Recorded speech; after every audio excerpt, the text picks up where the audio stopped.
សួស្តីបងប្អូនទាំងអស់គ្នាក្នុងស្ថានភាពពិភពលោកដែលកំពុងតែកើនកម្ដៅសង្គ្រាមខ្លាំងដោយសពថ្ងៃតើបងប្អូនធ្លាប់ឆ្ងល់ទេថានៅពេលដែលមានរឿងកើតឡើងតើអ្នកណាខ្លះដែលនឹងមកជួយយើងពិតប្រាកដមេរៀនប្រវត្តិសាស្ត្របានបង្រៀនយើងនៅការពិតមួយដែលពិបាកទទួលយកថាក្នុងโลกនេះគឺមានតែយើងខ្លួនឯងប៉ុណ្ណោះដែលត្រឹងប្រឹងខ្លាំងដើម្បីការពារខ្លួនឯងពាក្យថាមហាមិត្តឬមិត្តស្លាប់រស់ជារឿយវាគ្រាន់តែជាពាក្យការទូតដ៏ផ្អែមល្ហែមប៉ុណ្ណោះនៅថ្ងៃនេះយើងនឹងមកវិភាគជាមួយគ្នាថាហេតុអ្វីបានជាផលប្រយោជន៍ជាអ្នកសម្រេចវាសនាសង្គ្រាមហើយហេតុអ្វីបានជាយើងត្រូវតែខ្លាំងដោយខ្លួនឯងនៅក្នុងឆាកនយោបាយអន្តរជាតិគេមិនប្រើបេះដូងមកដឹកនាំទេគឺគេប្រើផលប្រយោជន៍ប្រទេសនីមួយៗមុននឹងសម្រេចចិត្តបញ្ជូនទ័ពឬផ្ដល់ជំនួយអាវុធទៅឲ្យប្រទេសណាមួយគេតែងតែសួរខ្លួនឯងសិនថាតើជួយទៅខ្ញុំចំណេញអ្វីខ្លះបើសិនជាការជួយនោះធ្វើឲ្យសេដ្ឋកិច្ចគេដុនដាបឬប៉ះពាល់ដល់សន្តិសុខជាតិគេនោះគេនឹងនៅស្ងៀមឬត្រឹមតែចេញសេចក្តីថ្លែងការណ៍ស្ដាយក្រោយប៉ុណ្ណោះនេះគឺជាតថភាពនៃ real politics ឬនយោបាយផ្អែកលើការពិតយើងបានឃើញហើយថាប្រទេសខ្លះត្រូវបានមហាអំណាចបោះបង់ចោលភ្លាមនៅពេលដែលតំបន់នោះអស់តម្លៃយុទ្ធសាស្ត្រសម្រាប់គេដូច្នេះការរំពឹងថាគេនឹងមកបដូរផ្ដាច់ស្លាប់រស់ជំនួសយើងគឺជាការយល់សប្តិដ៏គ្រោះថ្នាក់បំផុតចុះហេតុអ្វីបានជាប្រទេសខ្លះគេសម្រុកទៅជួយខ្លាំងម្ល៉េះចម្លើយ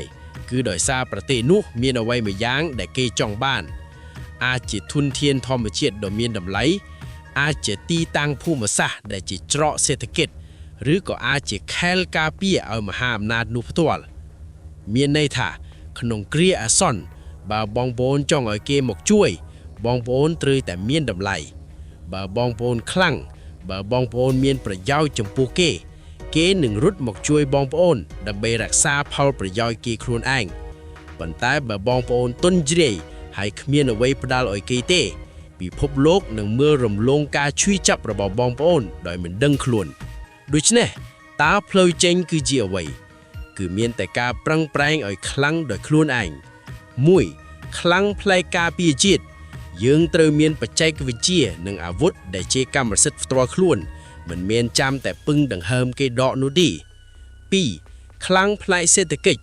នៅពេលយើងមានសេដ្ឋកិច្ចរឹងមាំយើងមានសម្លេងឆ្នោតហើយគ្មានអ្នកណាហ៊ានមកមើលងាយឬគំរាមកំហែងយើងងាយឡើយ3ខ្លាំងផ្នែកស្មារតីសាមគ្គីគ្មានអាវុធណាខ្លាំងជាងការរួមចាត់គ្នារបស់មនុស្សក្នុងជាតិសាសន៍តែមួយនោះទេ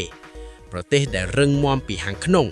ទោះសត្រូវមកពីទិសណាក៏ពិបាកនឹងបំបែកដែរជាចុងក្រោយមេរៀនដែលយើងត្រូវចងចាំគឺកុំផ្ញើវាសនាជាតិលើបបួលមាត់អ្នកដទៃត្រូវកសាងខ្លួនឯងឲ្យខ្លាំងឲ្យមានតម្លៃនិងឲ្យមានឥទ្ធិពលក្នុងសមរភាពជីវិតនិងសមរភាពនយោបាយមានតែអ្នកខ្លាំងនិងអ្នកដែលមានម្ចាស់ការលើខ្លួនឯងប៉ុណ្ណោះទើបអាចរស់រានមានជីវិតប្រកបដោយកិត្តិយសតើបងប្អូនយល់យ៉ាងណាដែរចំពោះរឿងនេះសូម comment ចែករំលែកមតិយោបល់ខាងក្រៅ